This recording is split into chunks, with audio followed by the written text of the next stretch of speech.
In 3 generations, no one alive will remember who you are.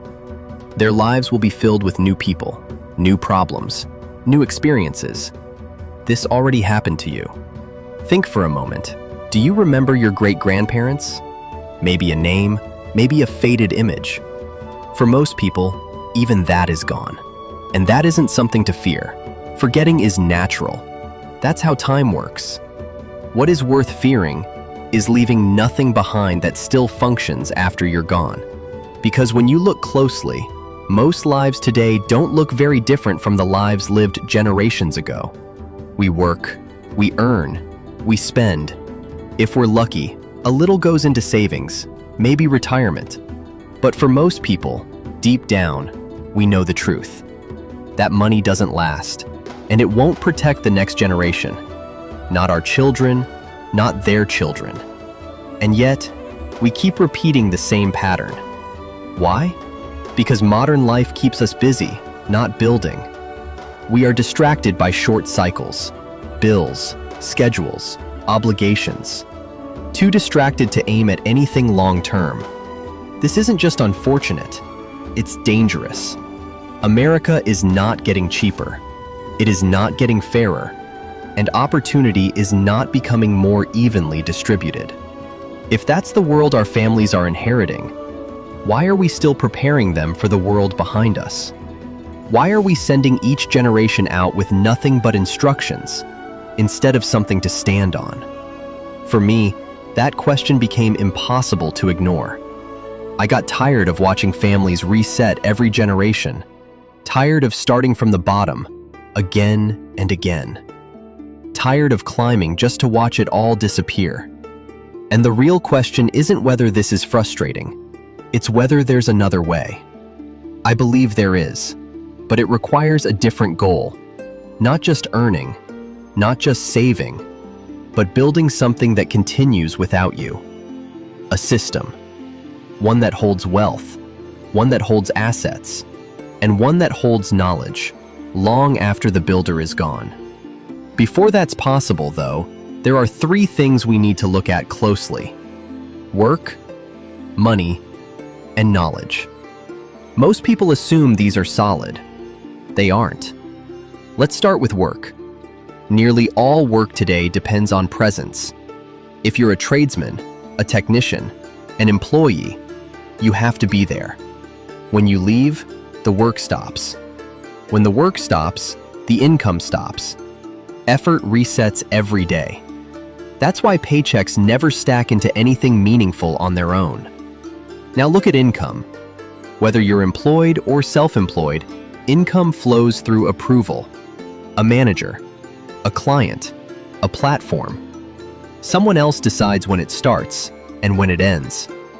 That's why so many people spend their energy staying useful in the moment, instead of building for the future. By the time the workday ends, there's nothing left to give. And this is where most people say, I invest.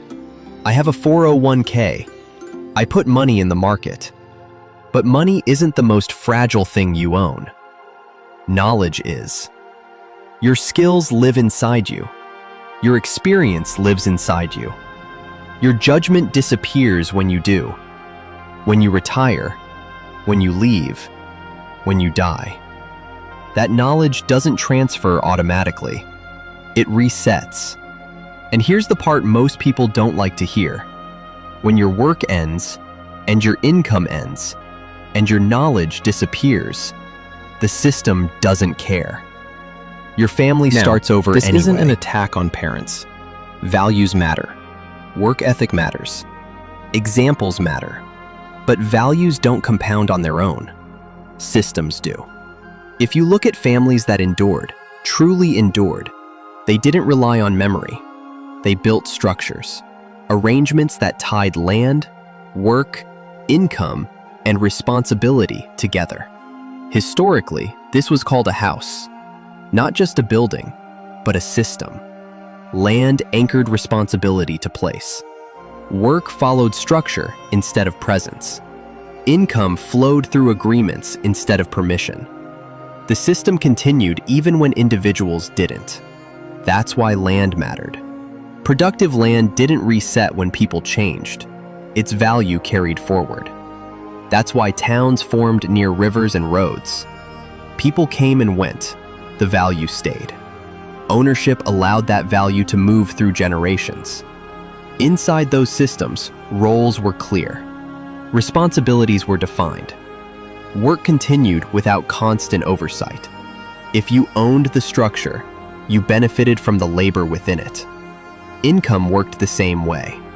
Rent, leases, access. Money moved through agreements already in place instead of being recreated every day. Instead of disappearing, income accumulated. Instead of being spent immediately, it reinforced the structure. And knowledge. Knowledge was trained into the system. Successors learned early. Responsibility transferred slowly. Authority grew through practice. When leadership changed, the system didn't collapse. It adapted. Failures still happened. Loss still happened. But the structure absorbed human limits. That's the point most people miss. The goal isn't perfection. It's continuity. A system strong enough to survive mistakes, and flexible enough to grow beyond the builder. And here is the consequence most people never see until it's too late. If you don't build something that outlives you, your children will spend their lives fixing what you didn't have time to finish. Every generation will pay the price. In years, in effort, in lost potential. Building for the future means accepting something uncomfortable. You will never see the full result. The tree you plant today, you won't sit under. But one day, your grandchildren will.